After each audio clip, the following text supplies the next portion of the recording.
Warmly welcome to Exploring Miracles. I am reading from the text and from the lessons in A Course in Miracles, and we have come to lesson number 70. My salvation comes from me.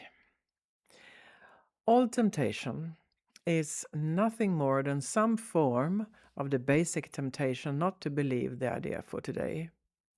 Salvation seems to come from anywhere except from you. So, too, does the source of guilt. You see neither guilt nor salvation as in your own mind and nowhere else.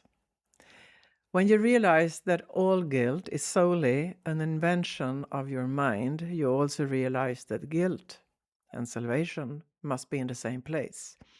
In understanding this, you are saved. Well, the seeming cost, I'm reading now in paragraph 2, the seeming cost of accepting today's idea is this, the seeming cost. Let's see if it applies on us. It means that nothing outside yourself can save you. Nothing outside yourself can give you peace. But it also means that nothing outside yourself can hurt you or disturb your peace or upset in any way. So, what does the lesson of today give us? It places us totally in charge of the universe. That's powerful. It places us in charge of the universe where we belong. Why? Because of what we are. This is not a role that can be partially accepted, the text tells us. We must surely begin to see that accepting this idea is salvation. So I will go to the guidance of the practice period of today. We are ready, the text tells us, for 2 longer practice periods, each of which should last somewhat 10 or 15 minutes. We will, however, we will be the ones who decide when to undertake them. So it's like always, it's better to be just allowing what the text in the lessons tells us and never feel that we must do a 10 or 15 minute practice periods. It's optional, and if we do it, it's most helpful to quicken actually the awakening in ourselves. But we should never feel that we have to do it, even if you just read these lessons and then, okay, it's a big thing just to take part of these texts.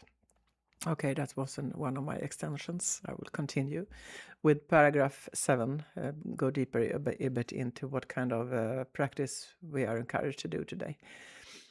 Begin these practice periods by repeating the idea for today, adding a statement signifying your own recognition that salvation comes from nothing outside you. You might put it this way: my salvation comes from me. It cannot come from anywhere else. So when we ponder upon that my salvation comes from me, it cannot come from anywhere else. Let it land, because we are in charge of the universe. Don't forget that. And that is from the right place now, not from the ego. I'm in charge of the universe. No, it's I'm in charge of the universe. That is power. And I decide about my salvation. It comes from me. And we can also ponder on this. My salvation cannot come from any of these things, and that is outer things, stories and everything, things we know. My salvation cannot come from any of these things.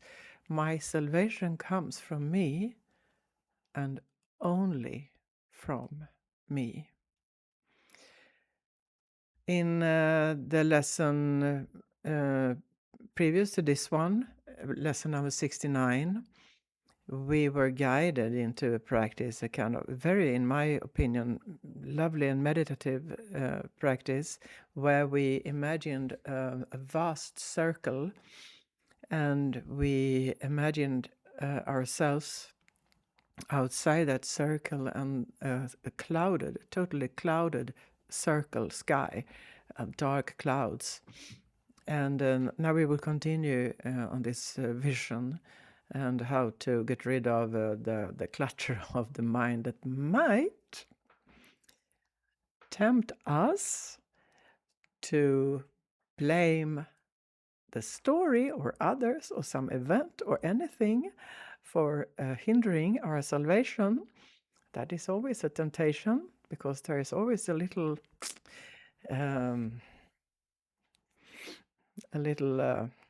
how should I say it, kick that we can get of it, but it's a short one. So, where was I? Yeah, the clouds. We will try to reach the light in you, which is where our salvation is. You cannot find it in the clouds that surround the light, and it is in them you have been looking for it. The clouds are the problems, the outer world, the life story, the event, the whole, everything that we can blame, so to speak, not to take charge and be the power of the universe. It is not there, the salvation in the clouds. It's not there.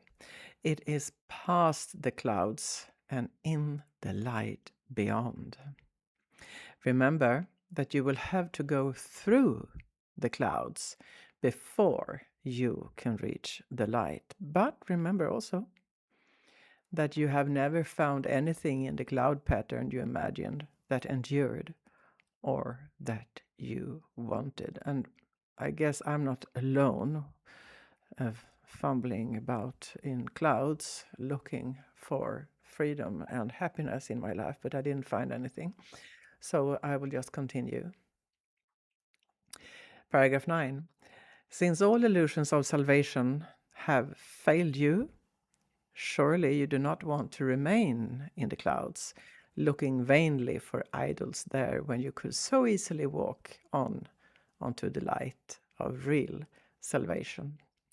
Try to pass the clouds by whatever means appeals to you. If it helps you, think of me holding your hand and leading you, and I assure you this will be no idle fantasy. And I am reading from the lesson now, so I'm not referring to me. I will read it again because I'm very deeply touched by this sentence. If it helps you, think of me holding your hand and leading you, and that is Jesus Christ. He will hold our hand and lead us through the clouds. If we feel insecure about what clouds, what darkness, do I dare to go in there again? Do I dare to remember? He is holding our hands all throughout this exercises, all throughout our lives, all the time. Paragraph 10. For the short and frequent practice periods today, remind yourself that your salvation comes from you, and nothing but your own thoughts can hamper your progress. You are free from all external interference. You are in charge of your own salvation. You are in charge of the salvation of the world. Say then, my salvation comes from me. Nothing outside me can hold me back. Within me is the world's salvation and my own. I don't think I could add anything with any reflection. This lesson number 70 is clear, and it makes us totally sure who is holding our hand while we go into this new way of seeing that might seem as sometimes frightening, because many of us are not used to having power. Many of us are not used to the thought that we are our own salvation. We have been maybe in a pattern where we look outside for things. So this is one of the big steps ahead into the deeper knowledge that we are offered in A Course in Miracles. Thank you very much, and remember that the source is in us. Thank you.